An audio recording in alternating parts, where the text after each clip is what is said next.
Y digo que es problemático porque en nuestro país eso está penado. Es más, el médico que participa de un suicidio asistido es considerado por la ley como un instigador al suicidio.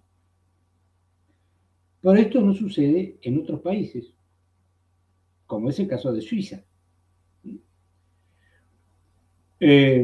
donde reciben a pacientes de distintos países, no siempre casos terminales. A veces son pacientes que tienen enfermedades neurodegenerativas y que ya no quieren seguir viviendo.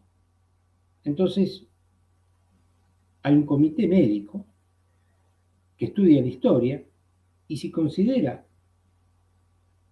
que es factible, entonces estos pacientes viajan de otros países, los alojan en un departamento y le dan una droga letal, generalmente es un barbitúrico, para que terminen con su vida. Es decir, aquí la tarea del médico es de apoyo técnico. Esto también es motivo de discusión, porque en la carrera de medicina no hay ninguna materia donde esté contemplada la competencia eutanásica o la competencia al suicidio.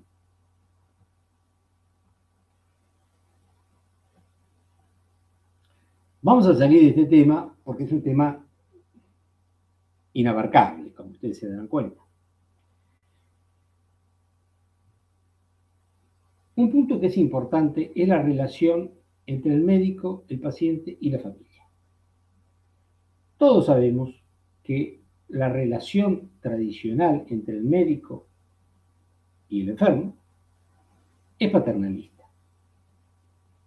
Lo comentamos el martes pasado. Es decir, una relación que es vertical y que es autoritaria.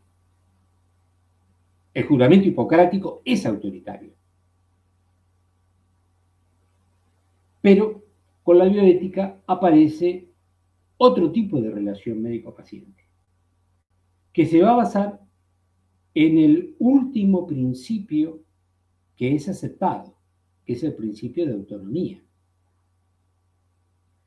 Que primero lo acepta la bioética y después termina aceptándolo incluso el derecho. Yo les comentaba el martes pasado de un paciente diabético con una pierna gangrenada, que era necesaria la amputación, y el paciente dijo no, pero si no le amputamos la pierna, usted se va a morir, no importa, pero no quiero que me ampute. Y pasó en otros lugares el mismo caso. Nosotros no convocamos al juez porque conocíamos bien esta situación y cómo debíamos proceder, pero hubo un caso en Mar del Plata, anterior, donde convocan al juez y el juez, que además es bioeticista, le dio la razón al paciente. Si el paciente no quiere que le amputen, aún a sabiendas que eso lo va a llevar a la muerte, está en su derecho, es su cuerpo. De todas maneras, no es que la relación autonomista haya suplantado por completo la relación paternalista. Yo diría que son dos modelos que siguen estando en funcionamiento y que uno los emplea según el paciente en cuestión. Hay pacientes que, por ejemplo, no quieren saber la verdad. Doctor, yo me pongo en sus manos, usted haga lo que le parezca. Entonces, el mismo paciente lo está poniendo al médico en una relación paternalista. Y después tenemos el tema de la relación con la familia, que a veces es muy compleja. porque hay que tomar una decisión y resulta que unos familiares piensan una cosa y otros familiares piensan lo contrario. Y a veces se arman dos bandos y pretenden que nosotros, los médicos, terminemos dirimiendo qué es lo que hay que hacer. Yo muchas veces cuando me encuentro ante situaciones así, procuro detectar cuál es el elemento emergente de la familia, lo llamo aparte, lo convoco y le digo, mire, los problemas familiares los tienen que resolver entre ustedes. No nos metan a los médicos en el medio, porque no tenemos nada que ver. Muchas veces la familia toma decisiones equivocadas y no se quiere hacer cargo de la culpa. Entonces, procura que el médico sea responsable de esa decisión. Yo recuerdo el caso de un paciente, un hombre de 72 años, ya estaba jubilado, tenía un EPOC que yo le trataba y que lo manejaba bastante bien. Un día encuentro un soplo sistólico de estenosis aórtica. Lo estudio y veo que tenía una estenosis aórtica moderada. Entonces, la familia, que incluso eran pacientes míos particulares, les explico que el paciente en estos momentos está en buenas condiciones, que sería conveniente hacerle el reemplazo valvular, pero la hija no estaba de acuerdo. El hijo lo aceptaba, pero la hija no estaba de acuerdo. Y era la que llevaba la voz cantante de la familia. Entonces, pide una segunda opinión con un cardiólogo. El cardiólogo le dice que está de acuerdo conmigo, que habría que hacerle el reemplazo valvular. Como no quedó convencida, pidió una segunda opinión, pero con otro cardiólogo. Es decir, que ya no era una segunda opinión, era una tercera opinión. Que finalmente le dijo que sí, que ella tenía razón, que no valía la pena porque ya era un hombre grande. Es decir, lo que estaba buscando la familia era un médico que le dijese lo que quería oír. Y lamentablemente en medicina siempre aparecen estos médicos que dejan conforme a la familia. El tema es que al año y medio, el paciente hace una reagudización de su EPOC y en 24 horas se desbarranca, termina en la terapia, respirado y fallece. La hija nos hacía responsables de nosotros. El hijo me vino a ver a la semana a agradecerme y a disculparse por la hermana. Esto pasa con mucha frecuencia, al punto que a veces el médico termina siendo demandado, no porque su proceder fue incorrecto, sino por el resultado, porque el paciente se murió, cuando nosotros tenemos una responsabilidad de medios y no de resultados.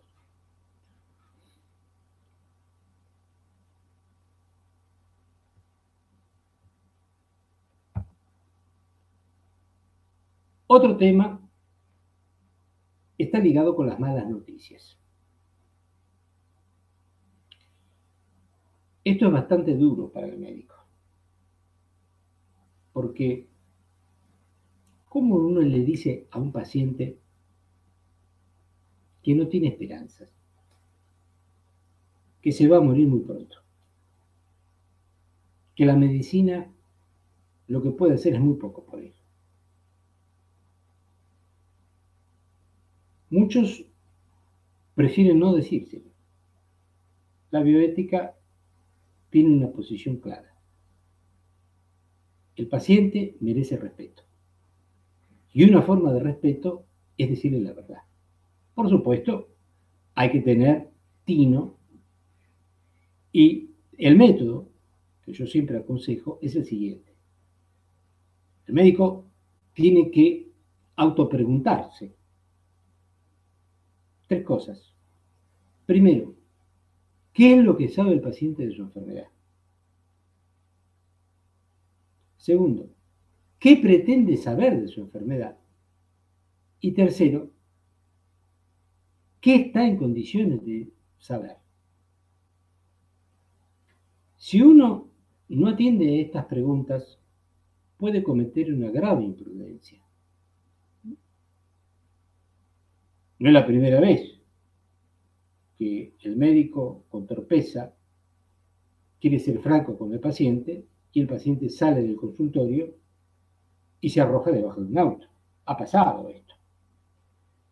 Entonces, lo que se propone desde la bioética es que el médico instrumente la información mediante la verdad adecuada.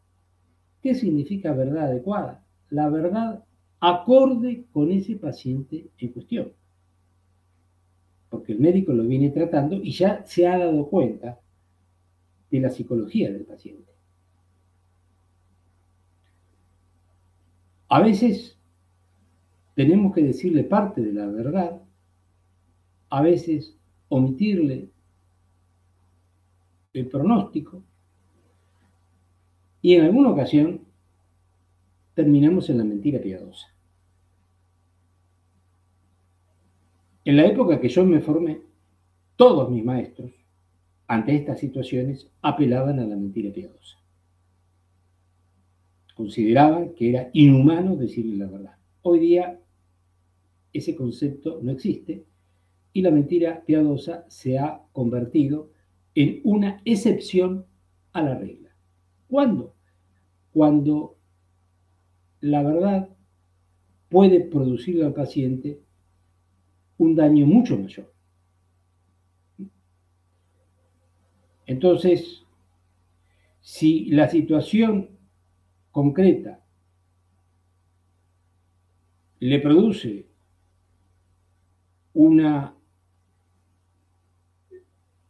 digamos, situación peor que la propia enfermedad, uno asume una postura humanitaria. Aparte de eso, cuando uno tiene entrenamiento, percibe esos pacientes que no quieren que le diga la verdad.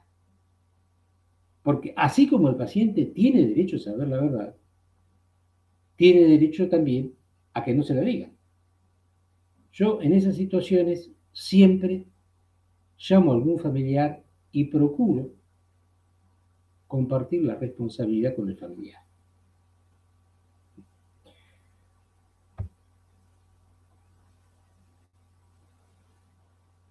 Otro punto es la confidencialidad y el secreto médico.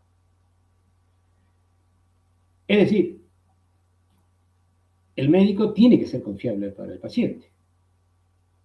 Y ningún paciente quiere atenderse con un médico que no le despierte confianza.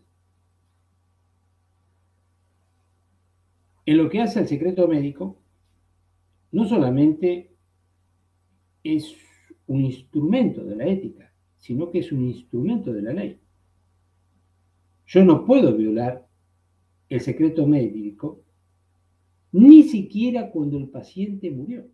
Hay un caso muy famoso, hay varios, pero uno de ellos es el de François Mitterrand, el presidente de Francia, que tenía un cáncer de próstata con múltiples metástasis esparcidas por todos los huesos.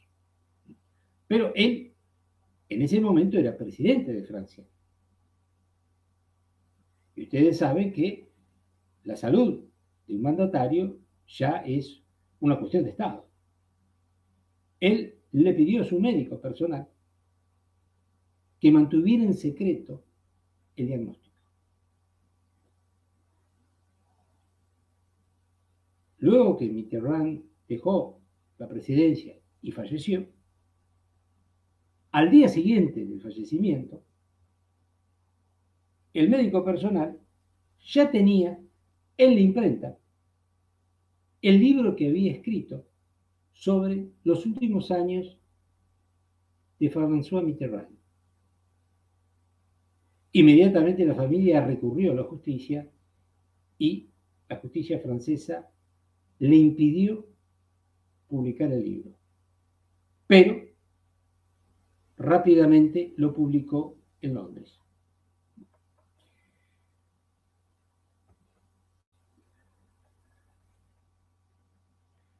Otro tema que tenemos que considerar es el del aborto terapéutico y por anencefalia.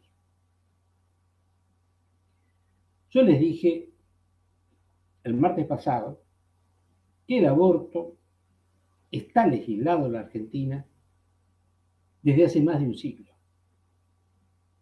Hace exactamente un siglo el Código Penal, en una de sus modificaciones, consideraba legal el aborto en caso de violación o cuando se tratase de la salud de la madre que estaba en peligro.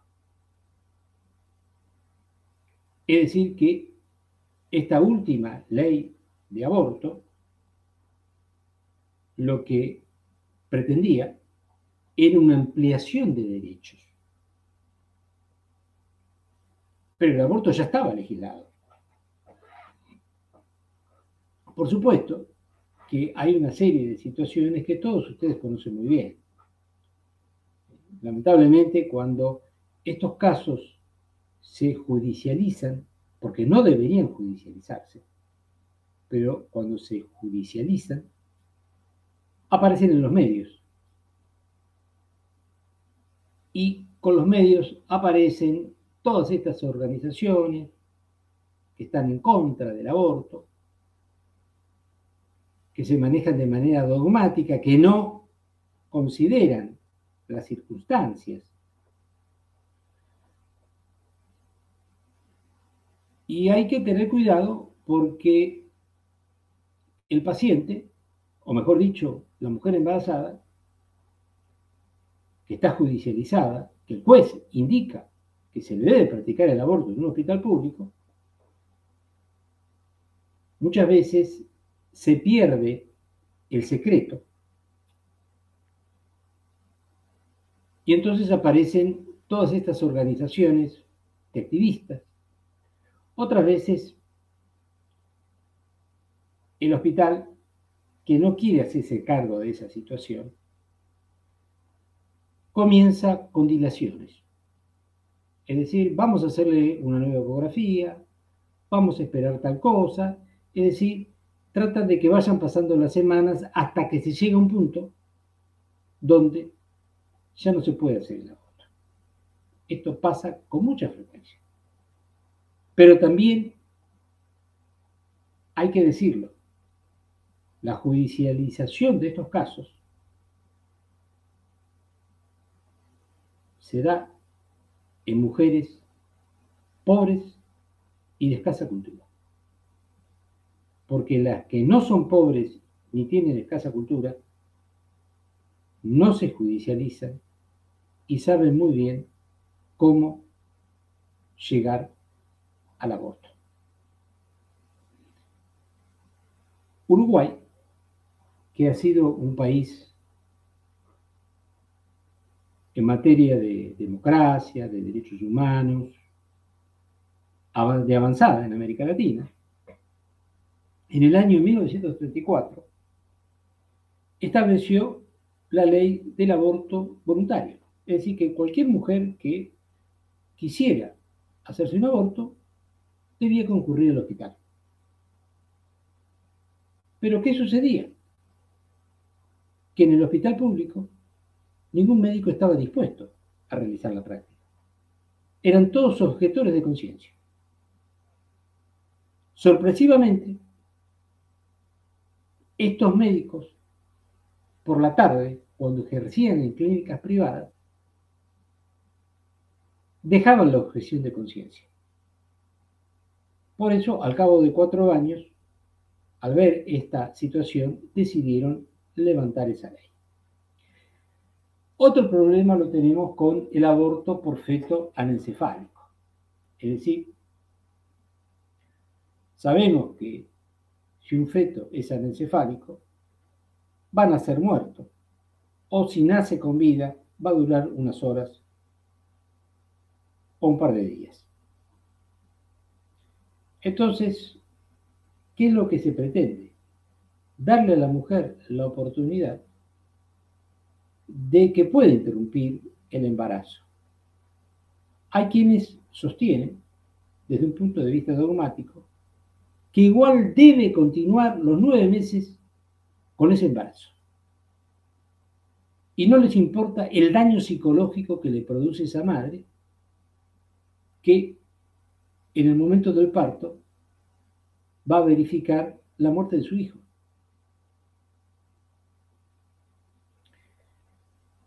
El aborto por feto anencefálico se legisló en la ciudad de Buenos Aires en el año 2013, con lo cual se convirtió en algo legal. Pero estaban aquellos que no consentían eso y decían que la ciudad de Buenos Aires no podía legislar sobre un tema que en realidad era un tema de legislación nacional. Motivo por el cual la mujer que tenía un feto anencefálico, según de qué lado de la General Paz estaba, podía realizar un aborto legal o incurrir en un aborto ilegal.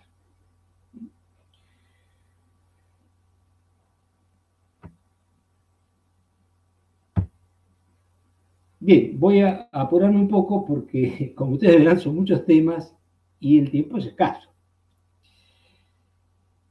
De los objetores de conciencia, que ya les adelanté algo, hay que tener presente que ya en el artículo 19 de la Constitución Nacional se sostiene que nadie puede obligar a otra persona a actuar en contra de sus convicciones personales más profundas. Es decir, que la ley a mí no me puede obligar a que yo practique un aborto. Sí puedo excusarme y decir, yo soy objetor de conciencia. Ahora, ser objetor de conciencia implica que el aborto que yo no voy a realizar, lo va a realizar otro colega. El problema se plantea cuando esto acontece, por ejemplo, en un pueblo perdido, donde hay un solo médico y ese médico es el objetor de conciencia. Ahí la ley se va a endurecer con ese médico. Sabemos que la objeción de conciencia es el incumplimiento a una obligación legal, basándose en el hecho de que si cumpliera con lo que la ley le pide, va a ir contra las convicciones más íntimas en materia de ética, de religión, de moral o filosofía.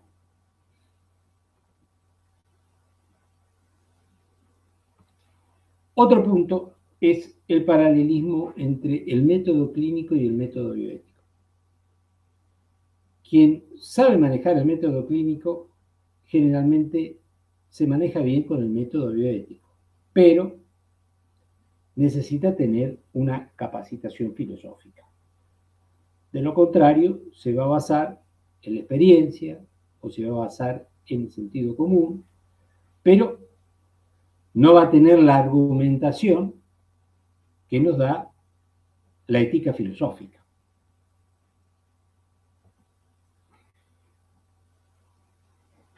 Entre moral y ética hay diferencias sustanciales, más allá de que a menudo suelen utilizarse como si fueran sinónimos. Yo les diría a ustedes que lo sustancial de la moral está en la tradición. Es decir, en las costumbres, en las normas, en los tabúes, en los convenios que establece una sociedad. Por eso es que No hay una sola moral, hay muchas morales. No es lo mismo la moral que tiene una sociedad occidental que a lo mejor la moral que tiene una sociedad oriental, porque tienen otras tradiciones.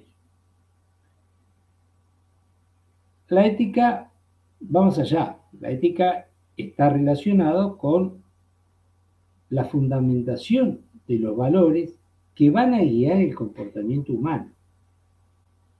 Por eso decimos que uno actúa con ética cuando aplica la inteligencia a la conducta.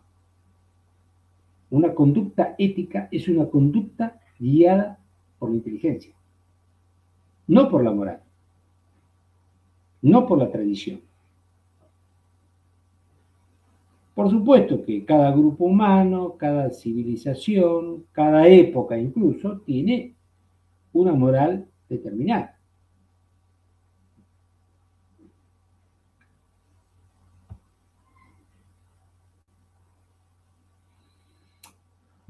Un tema de conflicto es la relación entre el derecho y la ética médica. Ya desde antes de la era cristiana, incluso desde antes de la antigua Grecia, había problemas. Fíjense que Sófocles denunció lo que él llamó la ley injusta. Es decir, aquella ley que no tenía equidad, pero que no por ello uno puede dejar de acatarla. Fíjense que Sócrates tuvo que beber la cicuta porque en el caso de él la ley fue injusta. Sin embargo, Sócrates, aún teniendo la oportunidad de poder huir, porque hubo algún discípulo que le ofreció esa posibilidad, él se negó, porque él quería ser un ejemplo de acatamiento a la ley. Pero todos sabemos que las leyes salen del Parlamento y que allí hay intereses, hay lobbies y muchas leyes están muy mal legisladas, muy mal legisladas. Ni siquiera tienen lo que se dice en derecho, o lo que sostienen los doctrinarios del derecho, que toda ley debe tener un mínimo de ética. Lo que pasa es que cuando estamos hablando del cumplimiento de la ley, estamos hablando de la coercibilidad. Es decir, que yo debo cumplir con la ley porque de lo contrario me la van a imponer a la fuerza. Distinto de las normas morales, que tienen un cumplimiento facultativo. Es decir, yo las voy a cumplir si a mí me parece que debo cumplirlas. Si no, no estoy obligado. Hay una diferencia entre lo legal y lo legítimo. La legalidad hace referencia a algo que se encuentra bajo una realidad concreta, mientras que lo legítimo va más allá de lo legal. Está relacionado con el interior de la persona. Fíjense ustedes que, por ejemplo, la esclavitud fue legal durante muchos siglos, pero no era legítima, no era justa. Hoy todavía hay regiones en el mundo donde existe la esclavitud, aunque parezca mentira.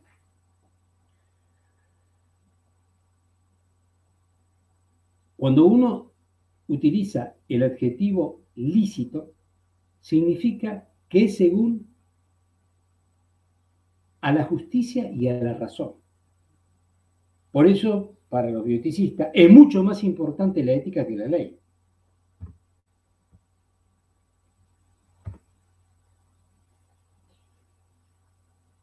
Otro de los temas es la conformación de un comité hospitalario de ética y sus alcances en la práctica asistencial. Los otros días alguien preguntó cómo se hacía para poder conformar un comité hospitalario de ética. Yo les dejé a ustedes mi dirección de mail porque allí me pueden consultar. Es más, nosotros hemos concurrido en alguna oportunidad a algún hospital o clínica para apoyar la concreción de estos comités. ¿Cuál es la función principal de un comité? Asesorar. Y como al comité se llevan problemas éticos, no problemas exclusivamente técnico-médicos. Por eso el comité lo primero que hace cuando es consultado es revisar la historia clínica y separar los problemas biológicos de los problemas morales. Y se va a abocar a los problemas morales, no a los otros. Y justamente en el comité hay una dinámica interdisciplinaria. Va a estar el médico, el bioeticista, el abogado, puede haber un sacerdote. Y generalmente hay un representante de la comunidad. A veces el representante de la comunidad es un miembro de la cooperadora del hospital. Entonces se debate acerca de un tema y se procura llegar a una conclusión que va a ser una recomendación ética. Esa conclusión sale por consenso. Es decir, el concepto lo tenemos con la mayoría. Pero cuidado, porque consenso no es criterio de verdad. De alguna manera, el comité hospitalario de ética es un poco la conciencia institucional de la institución. Y yo siempre recuerdo cuando me tocó presidir el primer evento de ética que hizo la Asociación Médica Argentina en el año 93, que lo traje a Diego Gracia de la Complutense de Madrid. Diego es una de las principales figuras. Él dijo algo muy importante. Ningún juez pasa por alto el dictamen del Comité de Ética del Hospital. Si los médicos le prestáramos más atención al Comité de Ética, encontraríamos allí un sustento muy importante. El comité da una recomendación y el médico puede aceptarla o no. Pero la recomendación del comité va a quedar asentada en la historia clínica. Fíjense lo importante que es. Bien, vamos a entrar a otro tema, que es el de la eugenesia clásica y las formas actuales. La eugenesia significa aplicar las leyes biológicas de la herencia al perfeccionamiento de la especie humana. Es obvio que la eugenesia goza de descrédito, pero es una práctica que arranca ya en la antigüedad. Por ejemplo, los espartanos, cuando nacía un chico, esa noche lo ponían o lo dejaban en la intemperie y al día siguiente lo iban a buscar. Si el chico no estaba muerto, había resistido, bien, podía ser el día de mañana un buen soldado, porque todo en Esparta estaba enfocado hacia la fuerza bélica que tenía en ese momento el Estado espartano.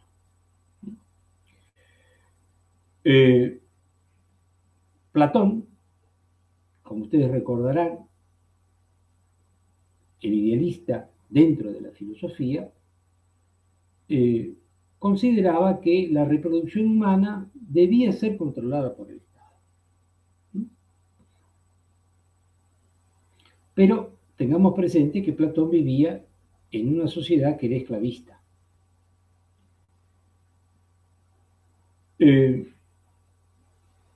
Hoy día se utiliza la eugenesia para enfermedades hereditarias. Este sería el objetivo principal. Y es así como la discusión bioética incluye el diagnóstico preimplantatorio y prenatal, las intervenciones en la línea germinal, la ingeniería genética de mejora, entre otras prácticas. Siempre ha habido, a lo largo de la historia, un interés por el mejoramiento de la raza. Esto se ha dado en muchos lugares y todos sabemos lo que pasó en el siglo XX, que fue un desastre.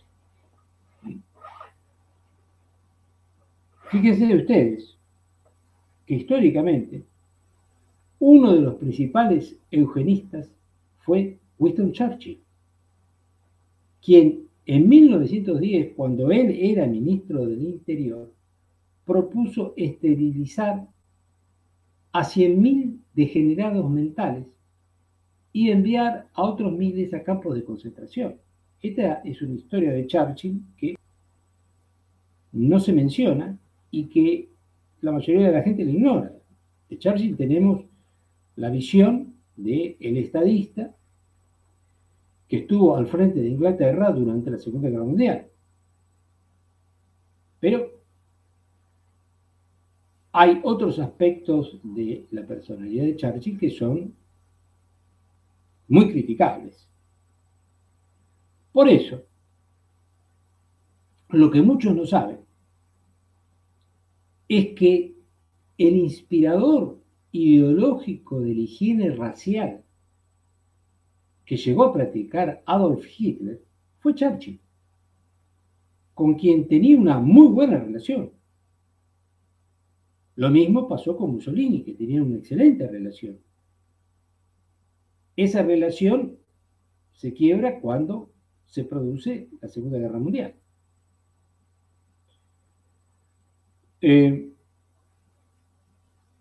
La Argentina tiene una historia eugenésica muy importante. Ustedes saben que a fines del siglo XIX, y principios del siglo XX, hubo una figura que se llamó Cesare Lombroso. Lombroso fue una figura muy importante en la psiquiatría. Y él describía incluso ciertos biotipos que eran considerados indeseables. En ese momento, la eugenesia por un lado y el darwinismo social se dieron la mano. Pero a la eugenesia más el darwinismo social se le sumó el utilitarismo. ¿Se acuerdan que el martes pasado hablamos de Jeremy Tetzan como el padre del utilitarismo moderno?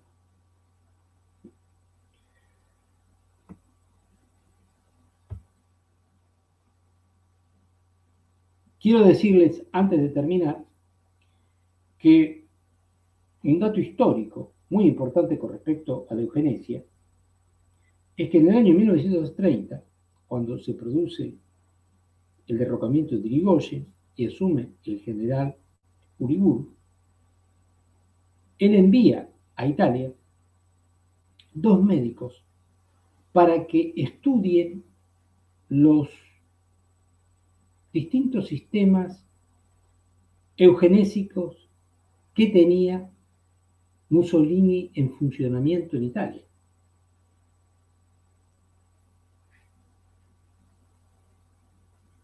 Esas técnicas se traen a la Argentina y se ponen en práctica. Y la eugenesia adquirió mucho relieve en la Argentina. Fíjense que hubo prohombres de la medicina que, sin ser racistas, llegaron a tener ciertas ideas eugenésicas. Mariano Castec, Ramos Mejía, José Ingeniero, Ramón Carrillo, Eugenio Gali. Si ustedes estudian la historia de estos prohombres de la medicina que nosotros hemos llegado a admirar, tienen algunas ideas eugenésicas que de alguna manera se compatibilizaba con el movimiento que se estaba viviendo en el mundo. Incluso Juan Bucetich, que era un croata que trabajaba en la policía de la provincia de Buenos Aires y que creó el sistema de dactiloscopía, un sistema que fue adoptado mundialmente, él fue uno de los fundadores de la Asociación Argentina de Eugenesia, que funcionaba en el Museo Social Argentino. Y en el Museo Social Argentino se creó la primera facultad de eugenesia en el mundo.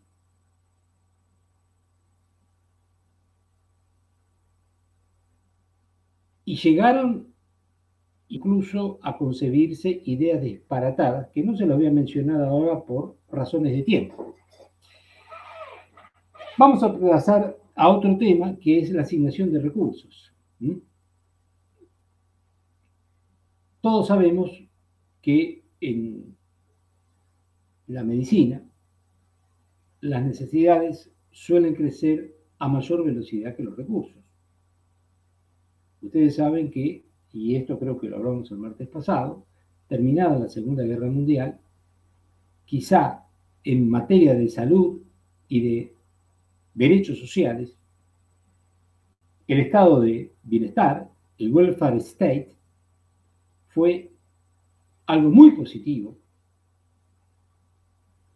porque permitió darle cobertura a grandes masas de población, y esto devino fundamentalmente de los soldados que venían de la guerra y que no tenían trabajo, que no tenían recursos y que incluso necesitaban ser atendidos con dignidad en los hospitales.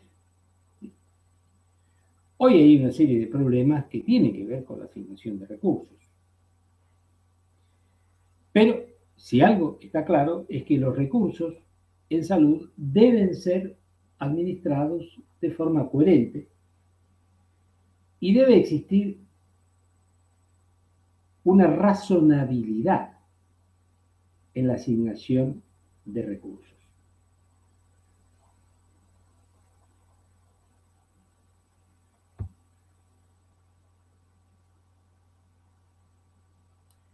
Otro tema que lo vamos a pasar muy por encima tiene que ver con la reanimación cardiopulmonar. Como todos sabemos, las maniobras de RCP están perfectamente estipuladas y las maniobras para no reanimar a un paciente también están perfectamente estipuladas.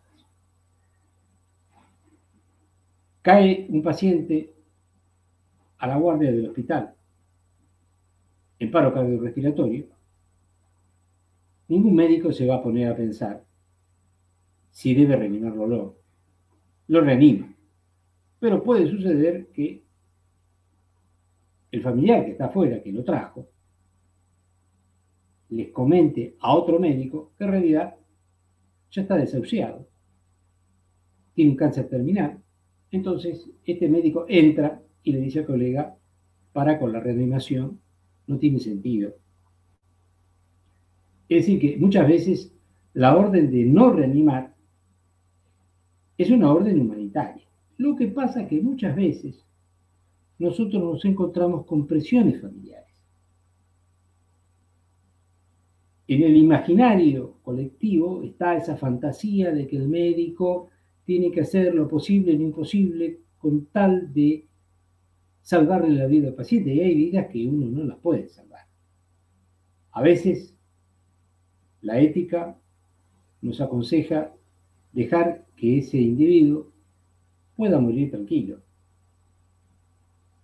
Pero en ciertas oportunidades es tal la insistencia de la familia que yo muchas veces a los residentes les aconsejo algo que está criticado dentro de la bioética, que es el slow code, es decir, el código lento. Hacemos las maniobras muy lentamente, a sabiendas que no va a haber una respuesta positiva. La familia ve todo ese movimiento y se queda tranquila.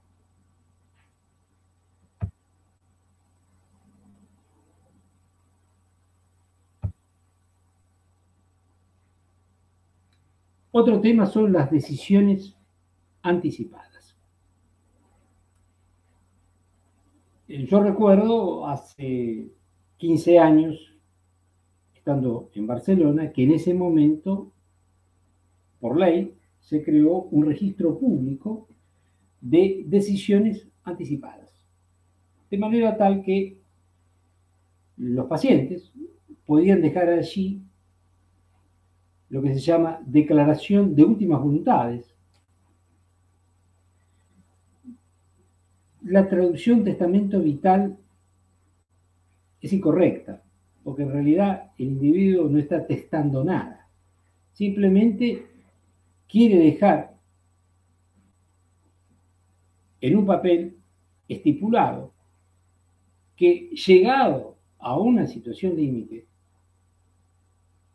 alguien va a decidir por él, conociendo su forma de pensar.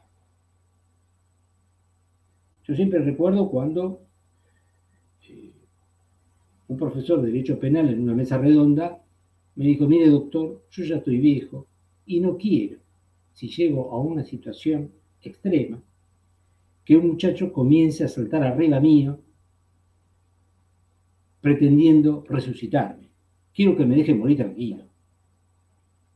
Y eso es un derecho que no le podemos negar al paciente. Hace varias semanas tuvimos en la Federación Latinoamericana de Bioética una reunión donde participamos una decena de bioeticistas. A mí me tocó por Argentina, y justamente había un bioeticista que trabaja en Nueva York y que tenía a su cargo supervisar las decisiones anticipadas de 8 hospitales de los 40 hospitales que tiene Nueva York en esta pandemia que fue tremenda, Pero les comento esto porque en los Estados Unidos sí existe una cierta permeabilidad al documento de decisiones anticipadas, cosa que no sucede en América Latina. Hay algunas instituciones acá en Buenos Aires, por ejemplo, que tratan de estimular a los pacientes para que lo hagan, pero yo no veo gran permeabilidad en lo que hace a ese instrumento legal, más allá de las opiniones que cada uno puede tener. ¿Cuáles son los objetivos de las decisiones anticipadas? En primer lugar, privilegiar la autonomía del paciente. En segundo lugar, facilitar la comunicación entre el equipo médico y el paciente. En tercer lugar, darle al médico un instrumento que lo proteja de manera legítima y que va a tener un interlocutor válido a través del representante o el tutor que el paciente haya designado. Esto para aquellos casos donde se llega a una situación donde el paciente no puede decidir, está privado de decidir.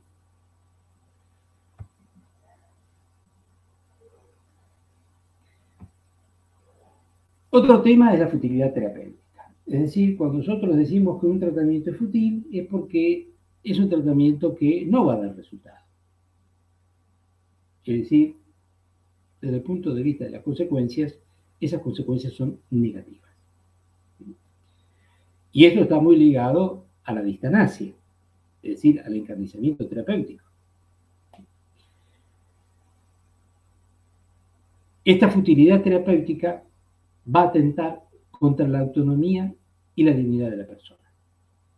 Hay que tener presente que para tener autonomía, primero hay que tener libertad. Y para tener dignidad, primero hay que tener autonomía. Es decir, libertad, autonomía, dignidad están muy entrelazadas. Toda terapéutica tiene sus límites. Y el médico debe estar consciente de esa situación y debe explicársela al paciente y también explicárselo a la familia. No siempre es sencillo. Entonces, ese tratamiento fútil es el que no va a alcanzar las metas terapéuticas. Fracasa en prolongar una vida en condiciones dignas. Por eso, en la bioética e incluso en la religión, no se está de acuerdo en que el médico prolongue la agonía del paciente. Fracaso para satisfacer los deseos o los pedidos del paciente. Fracaso para lograr que los medicamentos tengan los efectos fisiológicos esperables y fracaso para obtener resultados terapéuticos que sean racionalmente aceptables. Yo les puse un ejemplo aquí. El médico le informa a la familia. El corazón funciona mejor. El paciente se está restableciendo del infarto, pero va a quedar con un estado vegetativo permanente. Fíjense que acá tenemos un choque entre aquellos que sostienen la sacralidad de la vida a cualquier precio, y aquellos que sostenemos la calidad de vida. Es decir, la vida a cualquier precio no. La vida en condiciones dignas.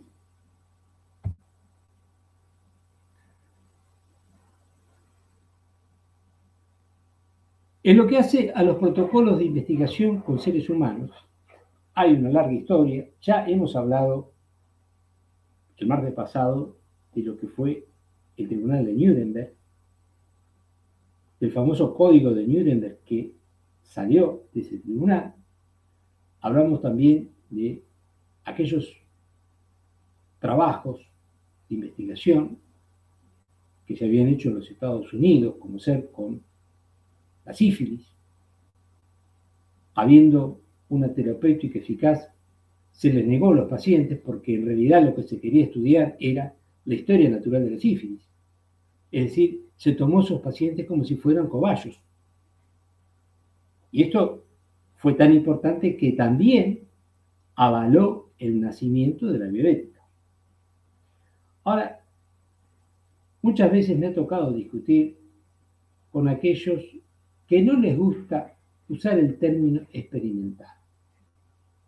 Los protocolos de investigación no son para experimentar.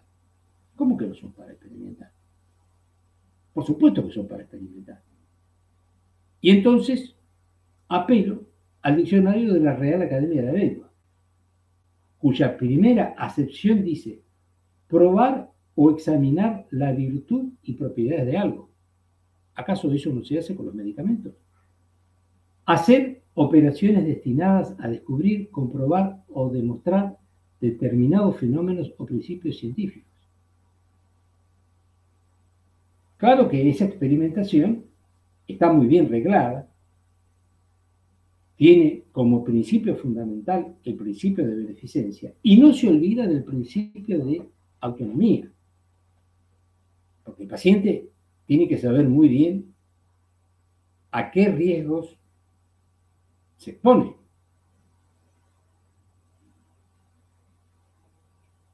Por eso la experimentación con seres humanos es bastante conflictiva. Y hay quienes piensan que en realidad no se deberían hacer estos experimentos con seres humanos, sino que habría que utilizar solamente los animales de experimentación, lo cual es insuficiente, y eso se hacía en la Edad Media, cuando la Iglesia, por ejemplo, había prohibido que se hicieran las autopsias. Entonces, lo que se autopsiaban eran los animales, creyendo que se podía hacer una analogía entre el organismo del animal y el organismo del ser humano. Hoy día todo esto está muy bien estipulado, pero a pesar de que está muy bien estipulado, las transgresiones a la ética continúan. Y un punto que es importante: hoy se considera que el placebo es ético, en tanto y en cuanto el paciente que va a participar de ese estudio sepa que puede haber placebos.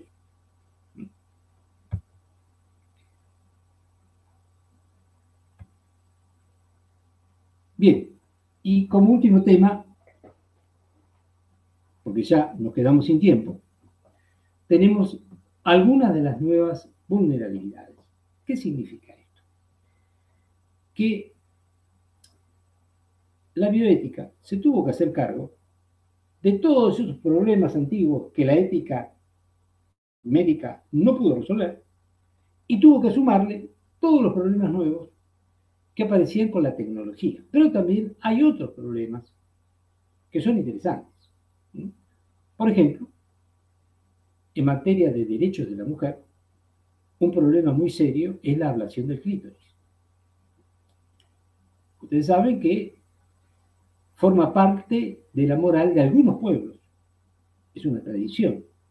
No tiene sentido religioso. Quienes dicen que la ablación del clítoris está en el Corán no están bien informados, porque en el Corán no está. Y esto yo lo he hablado con imanes. Francia, que desde hace varias décadas está llena de inmigrantes musulmanes, ha tenido que sacar una ley donde se prohíbe esta práctica, e incluso si una madre en Francia hace la ablación del clítoris, la va a juzgar el Código Penal. Entonces, para evitar esta situación, las madres viajan con sus hijas a Ghana, en África, donde allí sí está permitida la ablación del clítoris. Dentro de estas nuevas vulnerabilidades tenemos varias. Por ejemplo, la epigenética. La epigenética es muy interesante porque una vez que terminamos con el genoma humano, se comenzó a estudiar cuáles eran las modificaciones que el medio ambiente podía imprimirle al genoma. Y hoy día se están haciendo estudios muy interesantes de epigenética en 4 especialidades clínicas: la oncología, la cardiología, la neurología y la inmunología. Bien, yo voy a terminar aquí porque el tiempo no me da, pero si hay alguna pregunta que quieran formularme, por supuesto, no tengo ninguna dificultad. Y si alguien quiere hacerse de alguna bibliografía sobre alguno de estos temas, tiene mi mail y yo se la voy a remitir.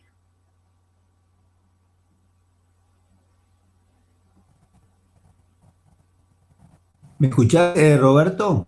¿Se escucha? ¿Se escucha? Roberto, ¿me escuchás? Roberto, ¿me escuchás? Sí, te escucho perfectamente. Bueno, muchas gracias por tu charla, por tus 2 charlas, excelente.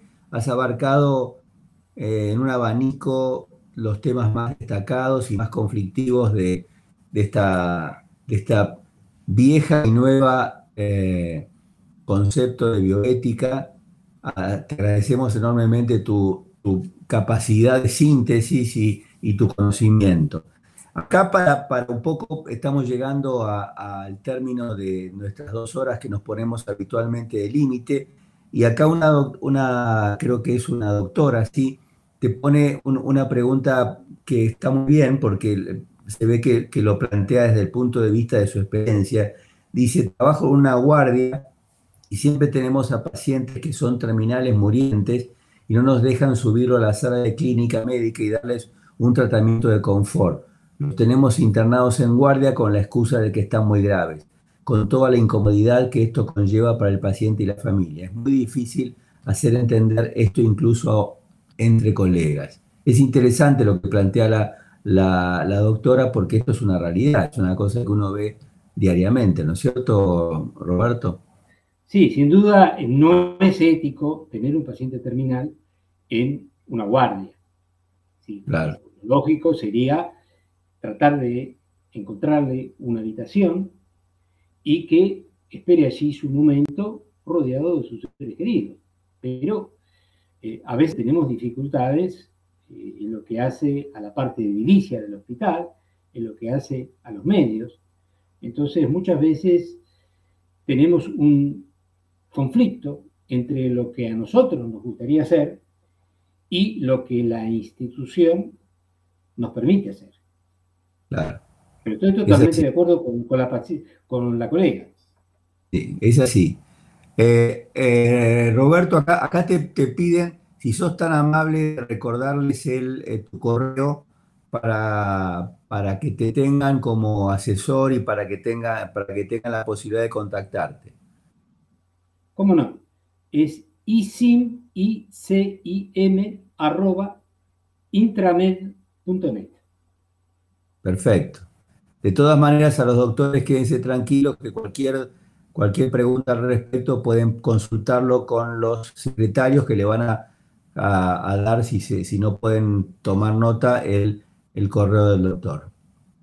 Roberto, te agradecemos nuevamente muchísimo. Estamos justo a las 20, que es el horario de nuestra finalización del curso. Muchas gracias y nos seguimos viendo como siempre. Un abrazo grande. Correcto. Gracias a ustedes y un abrazo. Hasta Hasta pronto. luego. Buenas noches, colegas. Hasta luego, hasta el martes que viene. Recuerden que el martes que viene tenemos el examen de estos tópicos que se han tocado durante este mes.